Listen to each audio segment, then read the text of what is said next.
All right, thank you for staying. Going straight into the newspaper review, this time around with our reviewer in the studio, the editor-in-chief, Deadline Nigeria, Nasiru Lawal, who joins us to give us perspectives on some of these stories. Thank you for joining us.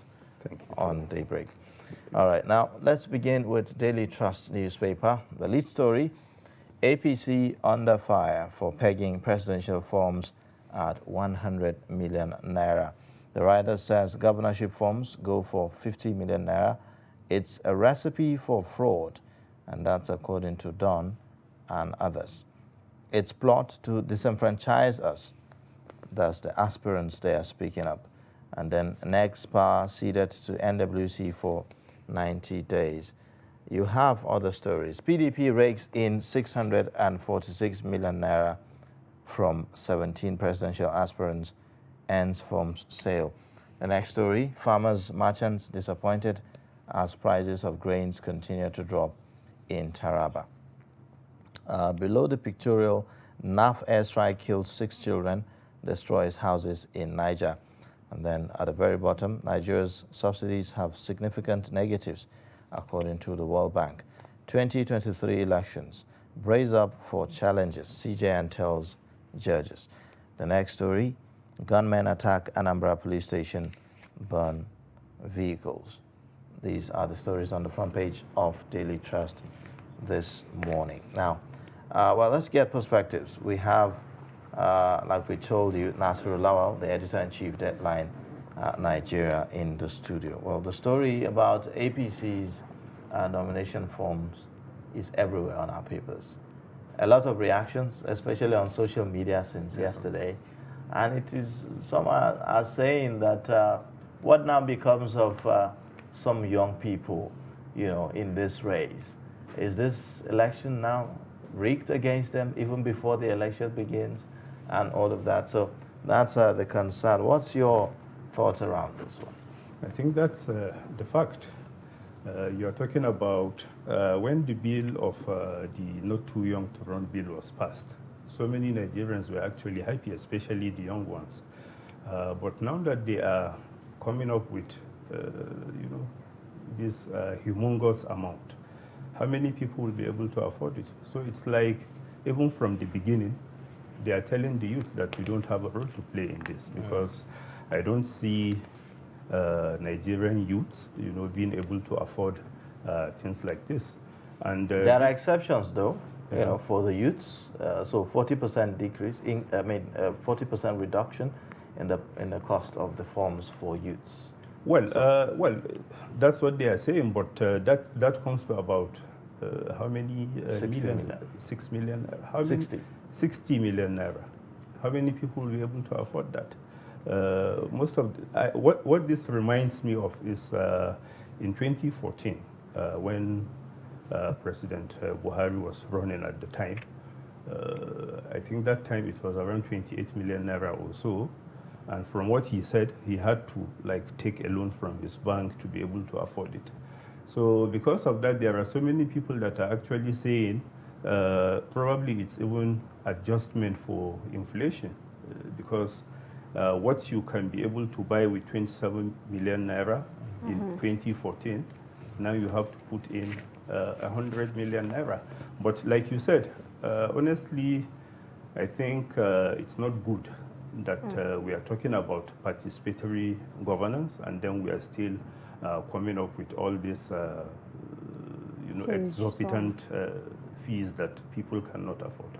A lot of people have also, said that this will give room, for fraudulent activities, people to do all sort of things just to be able to, meet up with the cost of governance in Nigeria. Yeah, that's true, because it's like you are buying the office. Even if it is a business concern, if you put in your money, you're expecting to make some gains. So many people, the first thing that they will do by the time they get in there, is to try to recover all the things that they have, spent while looking for the office.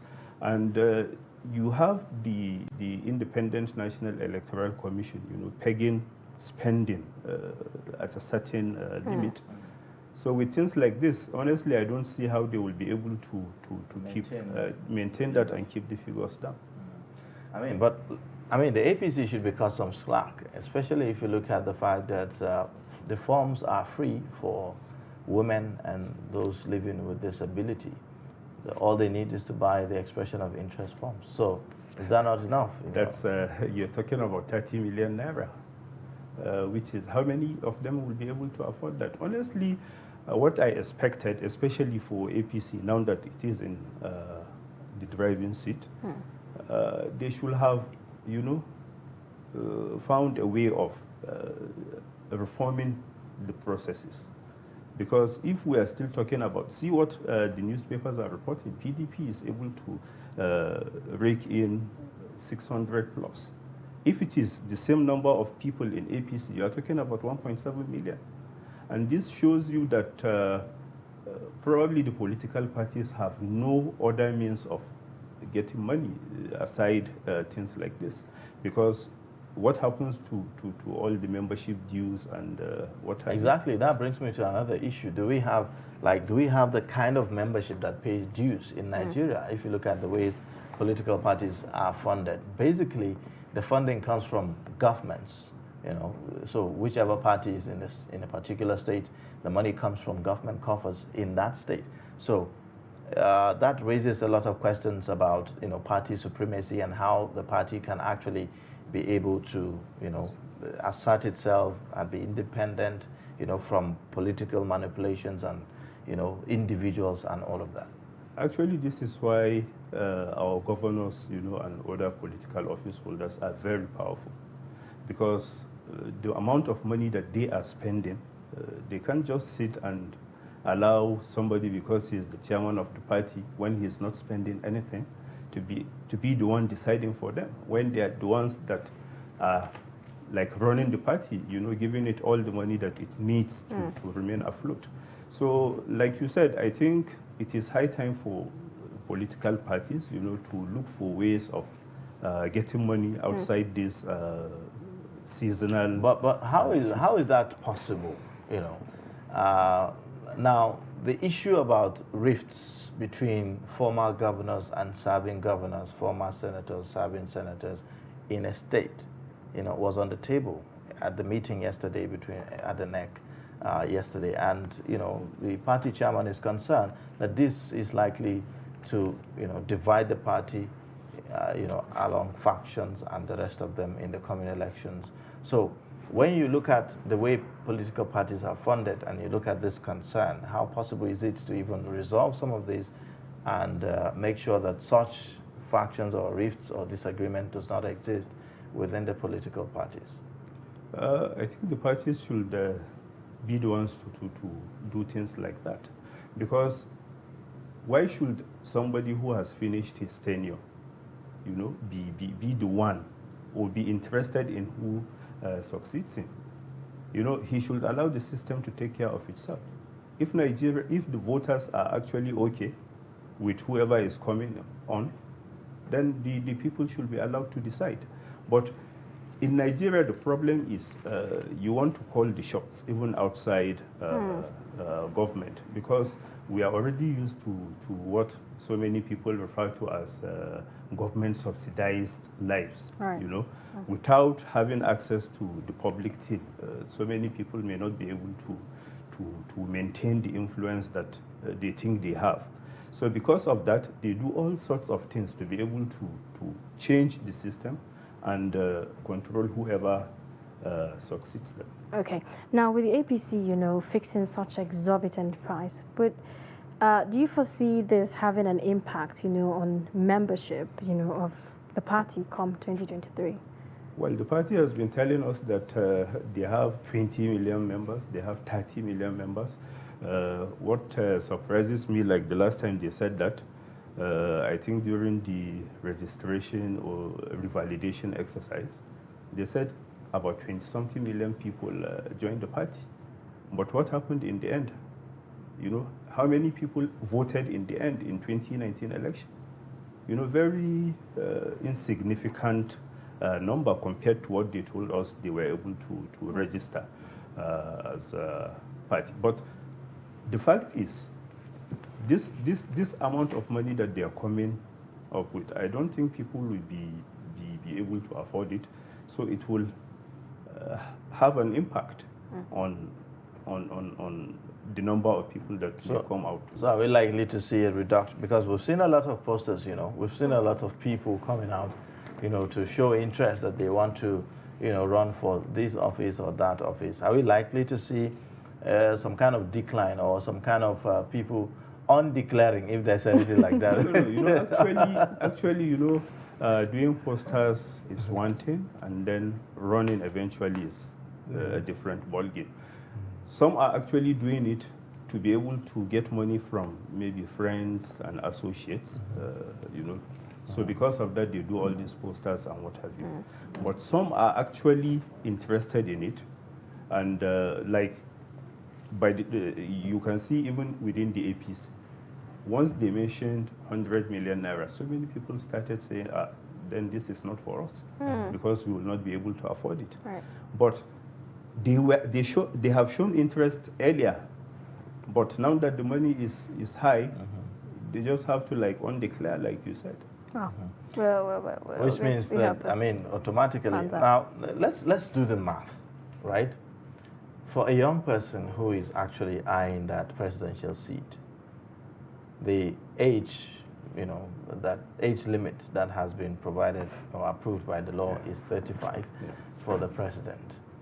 A young person of 35 years of age in Nigeria, would that person have been able to amass such wealth, in the course of his career? Let's say the person probably graduated at the age of 25, so he probably have 10 years of, running a career. Now, you have, say, let's leave it at, based on the 40% deduction that they made, say 60 million naira, right? The person will have to get that form. You will have to move around and canvass for support. And that requires a lot of logistics. Movement, sometimes you may have to fly, and all of that. And then you have contingents that you have to walk about with, right? And then you have to also meet one or two persons. Of course, you have to demonstrate some kind of kind gesture, to people in need, especially at a time like this that Nigeria is having such a high inflation. Now, if you look at, this is the month of Ramadan. It's coming to an end. The Salah is just around the corner, and politicians usually in the tradition, they would like to demonstrate some kind of gesture, in line with the practice of the month. So, what will such a person do, and how can such a person be able to get such funds? Honestly, I don't see how a young man will be able to do all this, unless if he's lucky, maybe he has inherited maybe money from his parents. But even at that, to be able to do all these things, honestly, it's not going to be an easy task. I have had so many politicians actually complaining that they are not happy that this thing is coming between Ramadan and because one, you have to some call it kayan aiki, you have to take some money to your supporters, to your members of the party and what have you. After that, you still have to do it now that we are approaching Salah. So what you need to spend is twice the amount that you will have maybe spent without Ramadan coming in between. So like I said, to be able to do all this, for a young man, you must have a deep pockets, isn't it? Honestly, I don't even see the possibility of that happening. I think this brings us to the issue of, the stomach infrastructure thing. Yes. Because some people have actually said some of the, aspirants that have actually declared, their intentions might not use the conventional way, of campaigning. For instance, Vice President Yemi Osinbajo.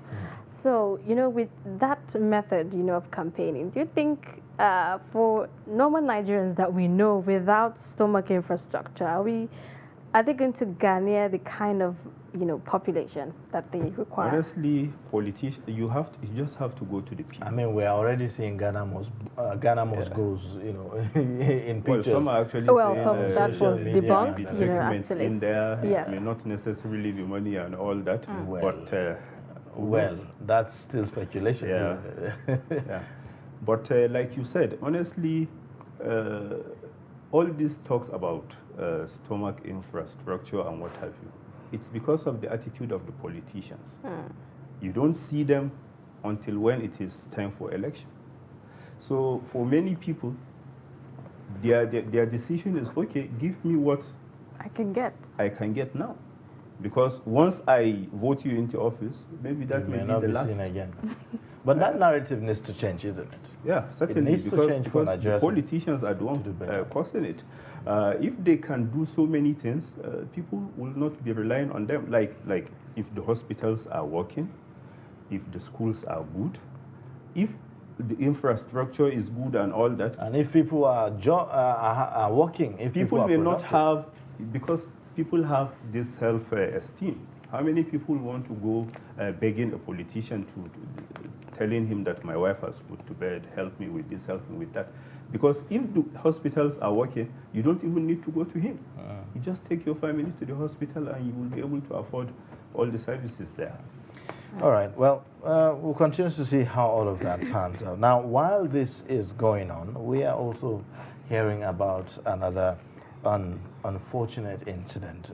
NAF airstrike kills 6 children, destroys houses in Niger. That's also another sad story. What they call in military parlance, friendly fire. Even though to the common sense, you mentioned that it doesn't really I don't sound think there is any well fire at that all. is friendly. It's fire. just because for parents who lost their children in this, you can't be telling them about friendly fire. But these are things that sometimes you cannot avoid.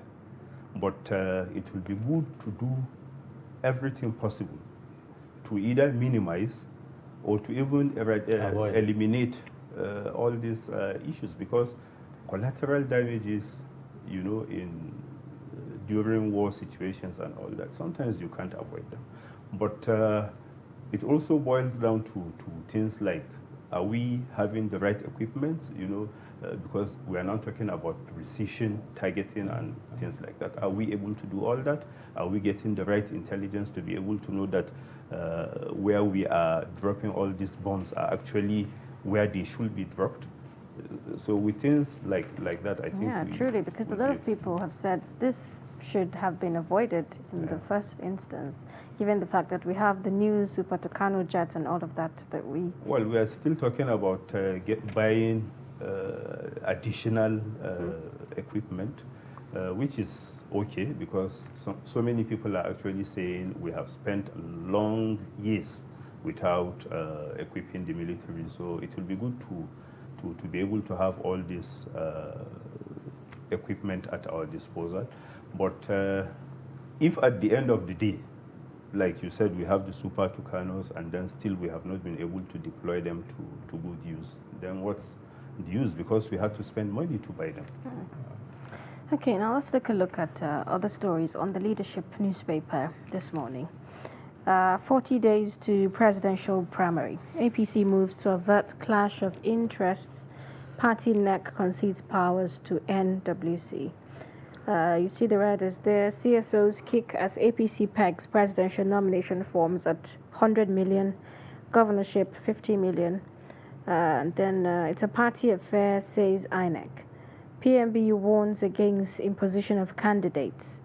Adamu blames governors for crisis in party, urges unity, party interest. And then you find other stories on the Leadership newspaper. Again, CJN warns judges against corrupt practices, showy lifestyle. And then right at the top on page 7 and 8, Leadership awards will spur us to do more. Governor Yahaya Ned Nwokolo.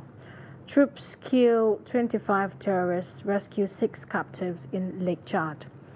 And then you see also on page 19, World Bank asks federal governments to reconsider 4 trillion naira fuel subsidy. Over 43,000 Nigerian pilgrims to perform Hajj 2022. And then you see the train attack. RFI gives 9 victims' families 18 million. Well, for me, it's the one about the train attack victims. The governor is giving 18 million to 9 victims of some of the families. Is this compensating enough?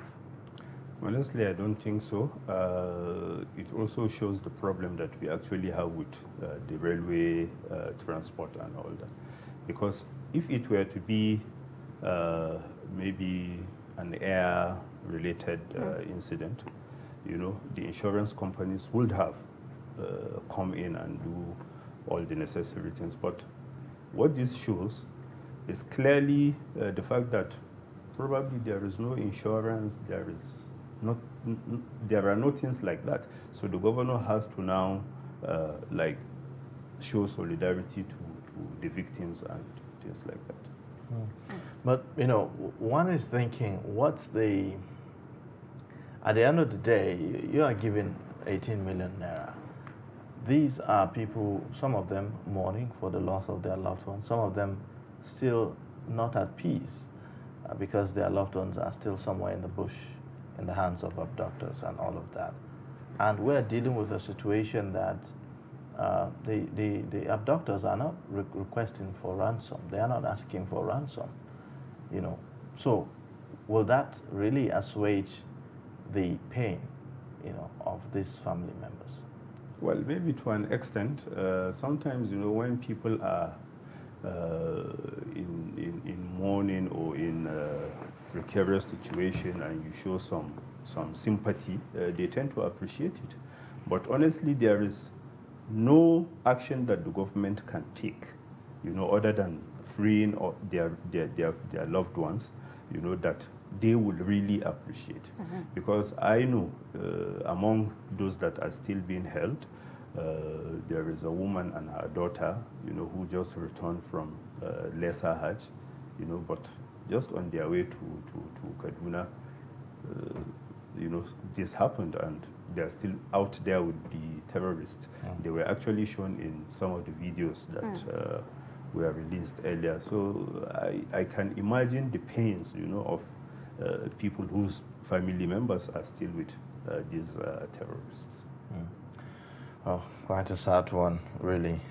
We hope that they will be released as soon as possible. We have other stories that I would like for us to take a look at. The Nigerian News Direct has a number of stories. Of course, it's leading with the political story of the day, which is about the APC nomination form. But aside that, we also have other stories, for instance, talking about NIDA to commemorate World Creativity and Innovation Day.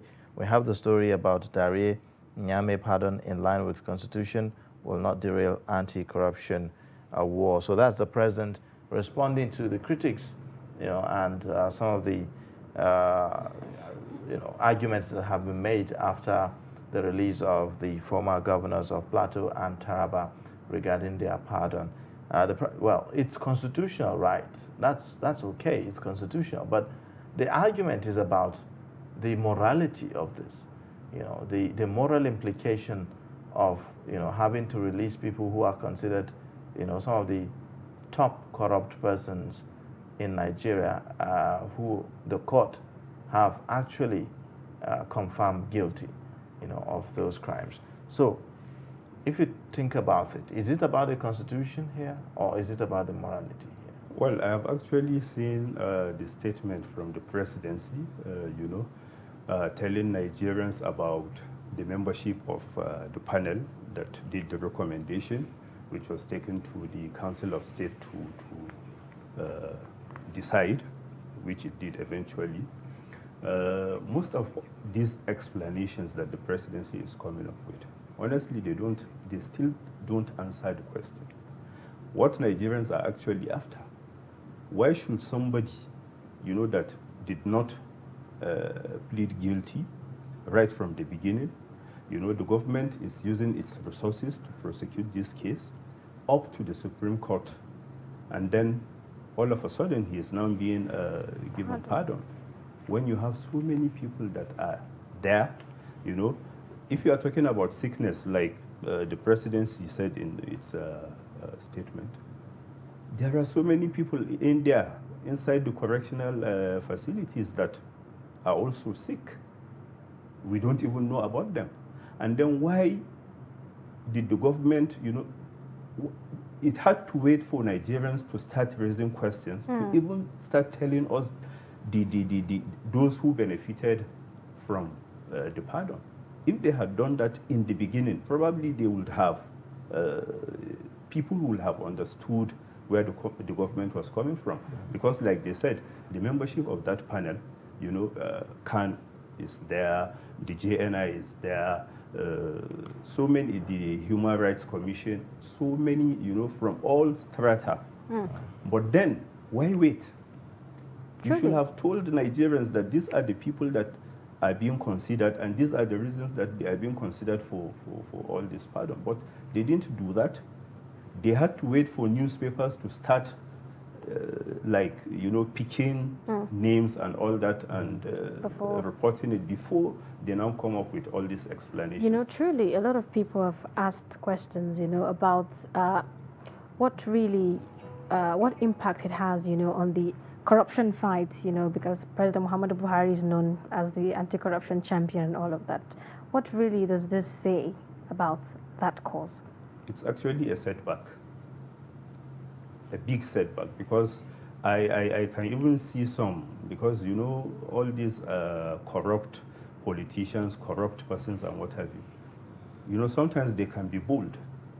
I wouldn't be surprised if they start telling EFCC that, okay, do your prosecution. At the end of the day, I will get my pardon or something like that. Because this will not give the EFCC and all the other anti-corruption agencies, it will not give them the strength, the zeal to be able to carry out their constitutional responsibility. Because why suffer? They are being offered money, they are being threatened, so many things. And then at the end of the day, people are just given pardon without, honestly. In fact, thinking about it from the security angle of it, or from the, how this will impact the safety of officials of government that were behind the prosecution of these persons, is there nothing to worry about in that regard? That's what we are actually talking about. These people will now have access to all their resources, whether they earn them or not, and they can use the money at their disposal to be able to do so many things. They can harm all these people that were part of those who did the investigation and what have you, because they are known to them. Maybe during the course of interrogation and what have you, they come face to face with these people. So they may want to harm them in one way or the other. So honestly, I don't think it's like, okay, the president has the powers, to take things like this to the Council of State, and then he has the power to grant pardon and what have you. But the morality of it, we're talking about fighting corruption. Why should those who, even if they are sick, like they have been said, being chaperoned and all that, why should it happen that way? Why don't you wait? Let them at least finish serving their jail terms, and then you take whatever decision that you want to take. But to come up with all these explanations that some of them are sick and it's life-threatening, then we'll wait and see. Will somebody whose case is a life-threatening, maybe illness, also have the power to start participating in all this politics and what have you? We'll wait and see. Because the moment we start seeing that, then it will puncture all the argument that they are putting forward, that some of them are actually facing life-threatening health challenges. All right, well, let's take a look at the Daily Independent now. Also has some very, very interesting stories. It says the APC chairman is raising alarm on that paper. At the very top, you see the story there. It says, we are at risk of losing 2023 election. He laments supremacy battle between governors and predecessors, and then party adopts indirect primaries and next cedes powers to NWC.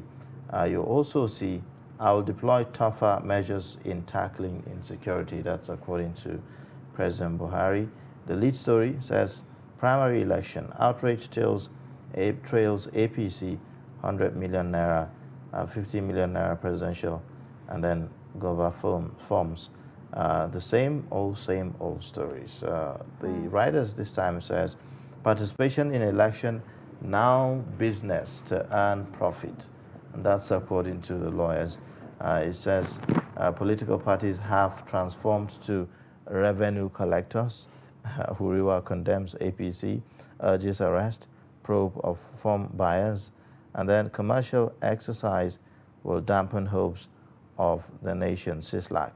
Now, again, that's another angle to this is, do you think that perhaps maybe this is an opportunity for the FCC to now begin to do some monitoring on some of those people who will now be bringing out 100 million naira to buy forms, perhaps to try to see what's the source of funds for this person, something like that. You can see what politicians are doing. They're already talking about our supporters coming together to buy these forms for us, and so I think the FCC has already said that they are actually putting eyes to see where all these monies are coming from, who is giving what, and things like that. But honestly, so they've deployed a way around it, isn't it? That's politicians for you. Once you come up with an idea, before you know it, they will look for ways to start going around them. So that's what Nigerian politicians do.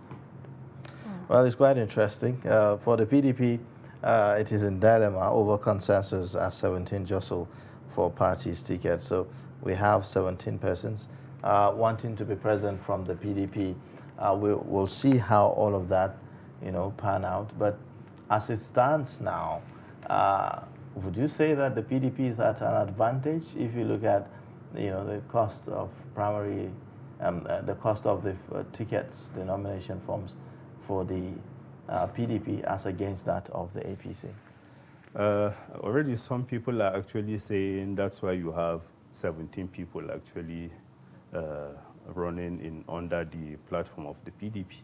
Probably that's what APC is trying to avoid by jacking up the price and all that. But then I don't think they are at any advantage. But it's to the advantage of Nigerians, isn't it? The more the merrier, isn't it? Well, of course, the more showing people show interest, because that means, okay, instead of getting just a bag of rice, you're likely to get two. You have alternatives, you have options. You have alternatives, you have options, and to choose but from. Other than that, I don't see any. But with 100 million naira, the options are quite limited, really. Yeah, they are. Big shots. They are, but let's see, let's wait and see how many people will be able to afford it. Now that, because so many of them were saying, we don't know how much the party will ask for. Now that the money is out there, let's wait and see how many people will be able to afford it. Because right now we have close to 10 or even more aspirants under the APC. So let's wait and see. 2023 is going to be quite a year for us. Quite a year, really. Perhaps we are saying that the PDP is raking more than 600 million naira from the sale of forms. In the case of the APC, projection is likely about maybe more than billion. Well, if 1.5 billion maybe, or 1.7 billion. Well, we get to see how all of that. Well, with that, let's take a look at the Blueprint newspaper. Same old stories, all over the paper. But there's this one about President Buhari saying, with little resources, we've done much. Nigerians are forgetful. And he's also saying that he's threatening tougher measures on insecurity. A lot of people would say, well, time is running out to do this, isn't it? Well, the president has the right to say all the things that he is saying. But then Nigerians also have the right to draw conclusions based on the things that they see. If you are talking about fighting insecurity, Nigerians will be able to know whether they are they feel safe and things like that. But to start saying with little resources, the figures are out there. At least from what the agencies are saying, Nigerians know the amount of oil that Nigeria is selling, what we are getting from it, you know, the loans that the government is taking. We all know that.